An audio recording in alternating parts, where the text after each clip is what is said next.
Ok, action.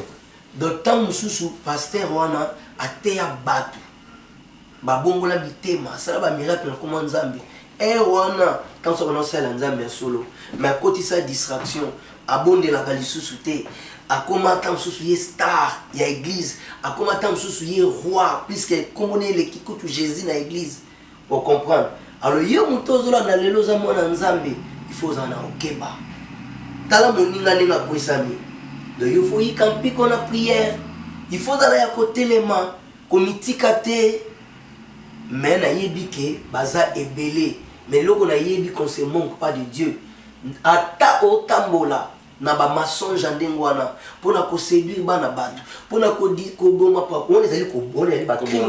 On les ali crime contre l'humanité. Ça veut dire moi si ba te belé. Mais pemu si va te belé. Non, non, excusez, ko pengu saba oyo ba ebi nzambe te. Et ko pengu saba oyo ba tanga ka Bible te. Parce que ba oyo baza averti, ba recevoir Jésus comme Seigneur et Sauveur, ba yebi que makambo wana fait se passer. Oui. Donc c'est ça. Vous avez vraiment clair dans la réponse là, c'est vraiment bien bandé quoi comme TV5.com on a soigné à travers le monde, ba inga vraiment boye. Bon, on va inviter bazo c'est bazo bima sa carte na bango. Beaucoup se pomper d'après critères on sait dans ma solo toi bon toi bendengeni parce que le paiement confisé côté toi batté peut-être sur mon salon mon sous go FC ngabi non est-ce que mon salon dans ma solo toi bé sur la bakare belé toi soit ça ba pas mon bébé sur mon mais pas mon gaia à ton na bien église confisé dans tokota lola te pona mutana mapango ebele. On va parler pour nos serviteurs de Dieu, pour nos mounions surtout. Tokota lola te bon, tokota lola ceux qui m'ont mis Jésus comme Seigneur et Sauveur. Parce que ceux qui l'ont les ala qui pour na bilo comme okeli, mais babola nyon surtout bama keli fait. Mais est-ce qu'on doit les ali mubulu ou tu ba riche mingi ne ba na contre-temps pour nzamba osala ba comparaison mo que ça passe que joie muto azada na ba bozui ebele nzamba beta lisolo moko ya jeune ya riche de jeune riche moko boy. Aïe Jésus m'a quand Jésus a fait gaz à bien notre pièce na babola tali abozu nanga pena la tikango. Donc ils ont mon boulot. Donc pour la quoi ba vrai serviteur de Dieu ils ont mon makambo belé dans la kati tel que ba critère nino trouvé ba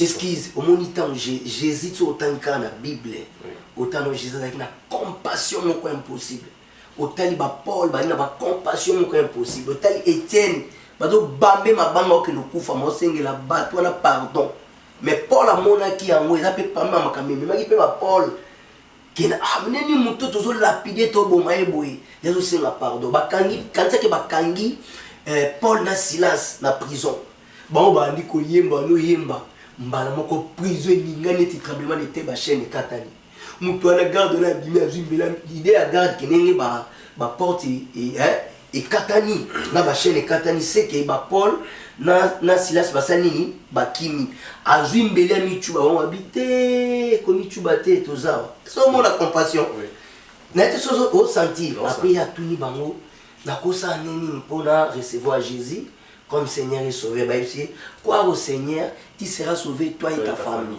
Donc ça veut dire yo muto za mosali nzambe il faut compassion. Jésus beti li solo Jésus beti li solo à bon samaritain.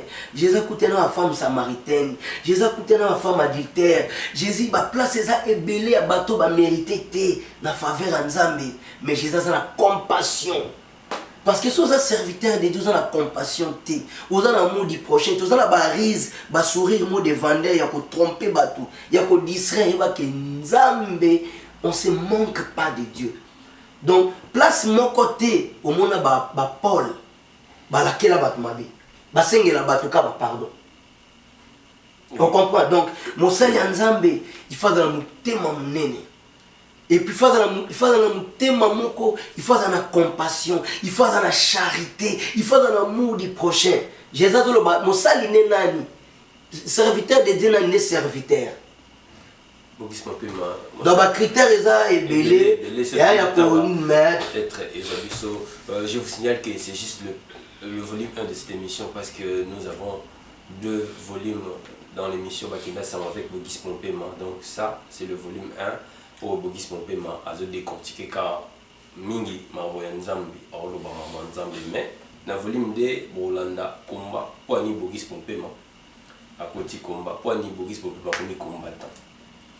Vous comprenez, on a volume de car toujours on a 3 fois www.congo-tv5.com site nzambe osali ya mikolo tout le baisoni bakenda toujours là pour vous servir avec un brick Basila, une équipe technique qui est professionnelle, Polo Basila, basket neuf quoi.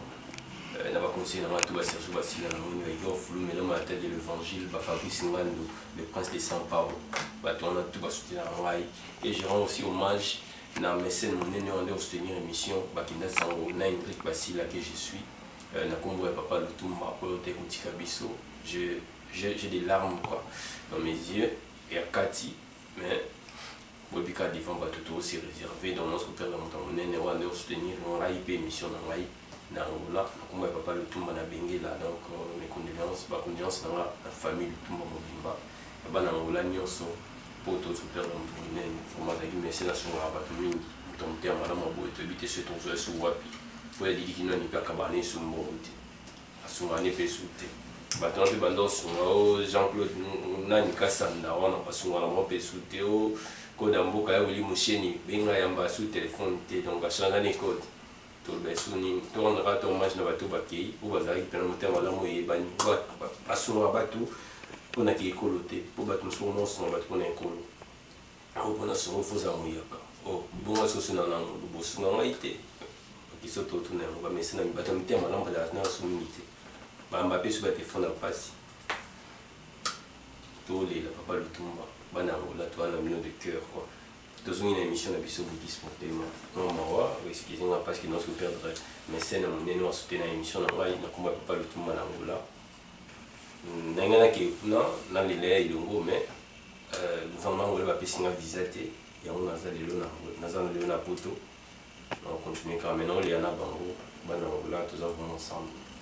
Bogis Pompema lelo constante osali na kati ya église bapaster bamote yaka plus prospérité yaka kozwa libala yaka kopambwama yaka koke poto surtout bandeko bana baafrike bazwa mwana mingi yaka koke poto yaka osala soni bagene de prière po omata grade na mosala ekomaka plus bongo mais baoyede susu te lelo na baeglise tokanisi ezalaki kala baede bato bateya bato si peut-être sur la repentance, baté à bateau. Ah oui, parole hein. Baté à bateau. Baté à bateau, par exemple, sur Koya Mona Nzambe, et comme on a plus bateau, c'est surtout Bassel. Il y a un intérêt personnel. Bon, donc, comme on a dit, le message on a isa mabete. Isa message moi mabete, mais ça des message moko message ya mabete. Il y a un message à tenter. Mais ils ont m'habité parce que Jésus le baïté na Nicolas Souka, ceux qui lokola passe que vous avez la moki, n'engagez moi le baki, mais le baki te que bah on va bloquer, il y a vous allez bloquer, alors qu'on pas mbola terre le baï bonté. Même na Nicolas Souka passe ses alliés, mais bah on va zo lukaya solo, bon bah te que l'iki pas inae à décevoir bonté. Alors tant que vous êtes une église, non t'es une église dans un problème là.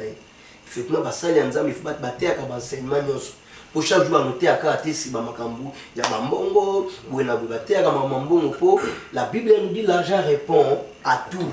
Donc ce toi mbongo te to vivre te. Donc ba na contre-temps misala ba na contre-temps ya ba makambu belé on comprend.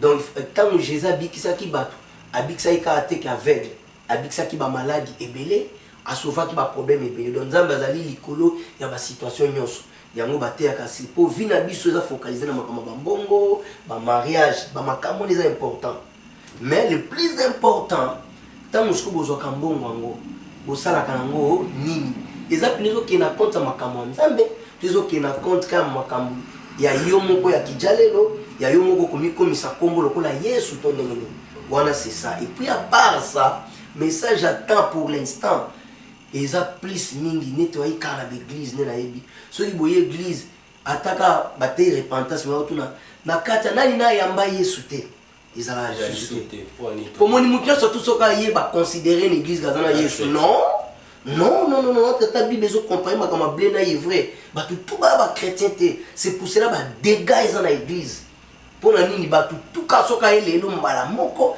aza chrétien ozala chrétien ce n'est pas pour rien tant Jésus enseignement voilà tant Jésus azalaki batalaki kobenga disciple te ke baza chrétien après li wana ye ne baye komona ke bongo tambola lokola mutu wana yaka ya do baza chrétien d'Antioche donc tout ça là clair au comprendre le message ezali ya ko préparer église il a un message moko mère parce que mon bali moi tika ki moi si na comme fiancé azo ya kwa bana le message à makasi ezali ya ko préparer église ya ko talisa église ke tala bilemono surtout Jésus lobaka lingi ko ya yango ekokisami bilemono ezali kola alarme ezolela ya nyo surtout wa donc munyo surtout place à comprendre que Jésus est déjà à la porte azoya na sens que ce ka ye lelo est-ce que nga bokista okende est-ce que ngai est-ce que nga lolo basila akoke professionnel